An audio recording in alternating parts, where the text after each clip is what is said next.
On February 13, 2025, a routine visa application process took an unexpected turn, sparking a diplomatic row between Nigeria and Canada. The Canadian government denied entry visas to a delegation of high-ranking Nigerian military officials. Among those denied was the nation's highest-ranking military officer, Chief of Defense Staff General Christopher Musa. This decision was met with immediate backlash from Nigerian authorities, who viewed it as a slight against their nation's sovereignty and military leadership. The news, first reported by the BBC, sent shockwaves through Nigeria and beyond. Social media platforms buzzed with reactions, ranging from outrage to calls for diplomatic negotiations. The delegation had planned to travel to Canada for an event organized by the Invictus Foundation. This event was seen as a significant opportunity for international military cooperation and support. This international organization, founded by Prince Harry, the Duke of Sussex, provides support and rehabilitation to injured military personnel worldwide. The Nigerian delegation's participation was highly anticipated, given the country's ongoing efforts to support its wounded soldiers. The visa denials, encompassing approximately half of the Nigerian delegation, immediately raised questions about the rationale behind Canada's decision. Speculations ranged from security concerns to political motivations, but no official explanation was provided. The incident has ignited debates about diplomatic protocols, international relations, and the evolving nature of immigration policies in an increasingly interconnected world. As both nations navigate this diplomatic impasse, the broader implications for international military cooperation and diplomatic relations remain to be seen. The reaction from Nigeria was swift and indignant, a clear indication of the gravity of the situation.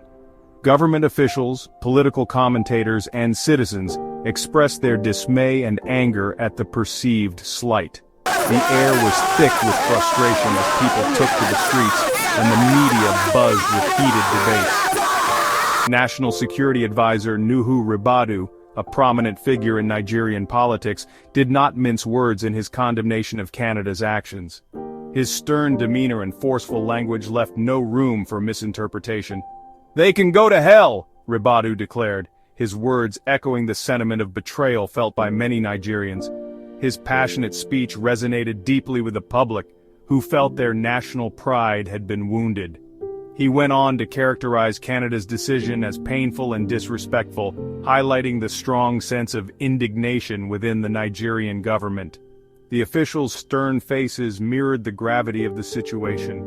Ribadu's remarks, widely circulated by international media outlets, underscored the severity of the situation and the potential damage to bilateral relations. The global community watched closely as tensions escalated. General Musa himself expressed his disappointment, calling the visa denial very disappointing. His words added another layer to the already complex and tense situation. However, he also emphasized the need for Nigeria to be self-reliant, stating that the incident was a blessing as it highlighted the importance of national independence. His optimistic outlook provided a glimmer of hope amidst the turmoil, suggesting that Nigeria could turn this setback into an opportunity for growth and self-sufficiency. The event the Nigerian delegation had planned to attend was not a casual gathering. It was a meticulously organized affair, bringing together dignitaries, athletes, and supporters from around the globe.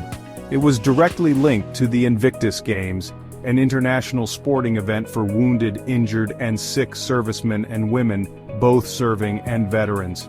The Games are a beacon of hope and recovery, showcasing the incredible strength and spirit of those who have served their countries. Founded by Prince Harry in 2014, the Invictus Games hold a special place in the hearts of many veterans around the world.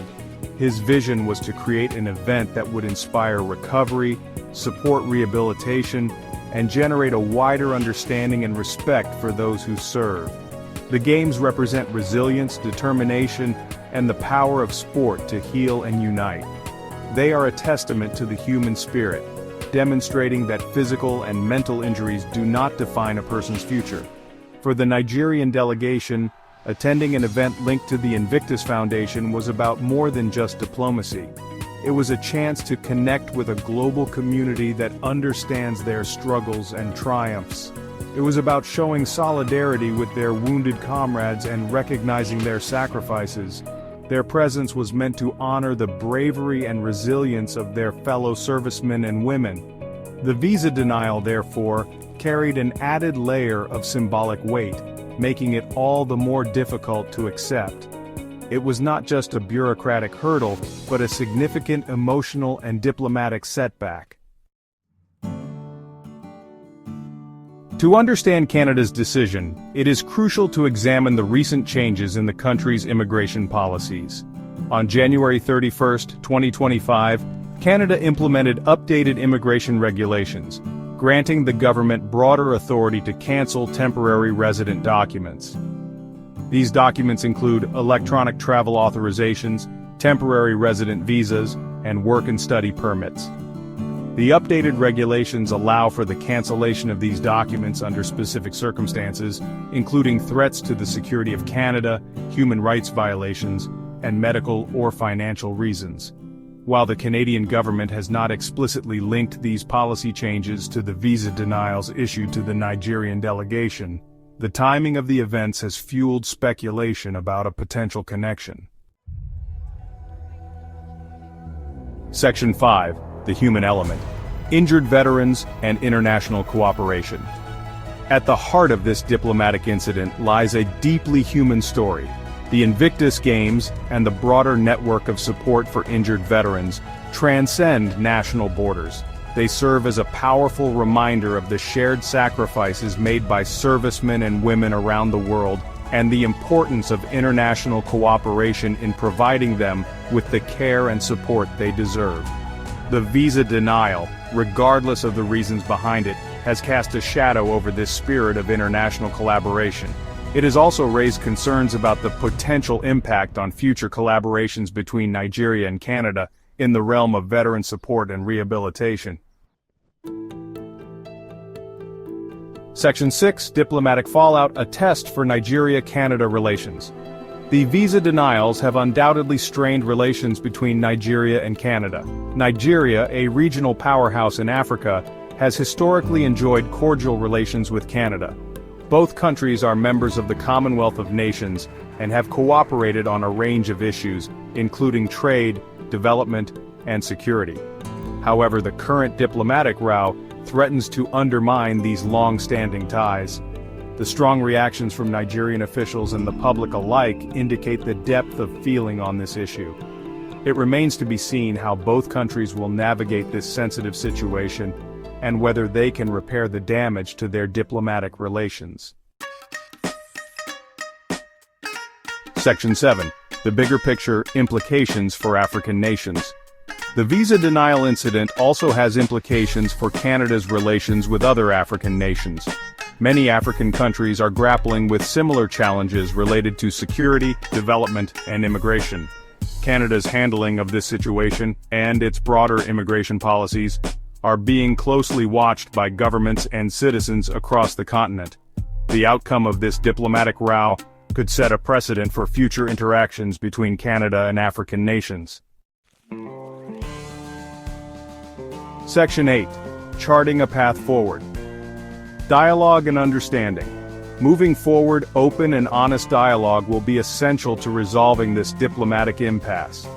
Both Nigeria and Canada must engage in constructive conversations to address the concerns that led to the visa denials, and to find a way to move forward in a manner that respects the sovereignty and interests of both nations. Transparency, mutual respect, and a commitment to finding common ground will be crucial to repairing the strained relations and rebuilding trust. The international community will be watching closely to see how both countries navigate this delicate situation. Section 9. Conclusion. A moment of reckoning. The visa denial incident involving Nigeria's top military officials serves as a stark reminder of the complexities of international relations in the 21st century. It highlights the challenges posed by evolving immigration policies, the importance of clear communication between nations, and the need for sensitivity and understanding in diplomatic engagements. As both Nigeria and Canada grapple with the fallout from this incident, the world will be watching to see how they chart a path forward. The outcome of this diplomatic row will have significant implications, not only for the bilateral relations between these two nations, but also for Canada's broader engagement with Africa.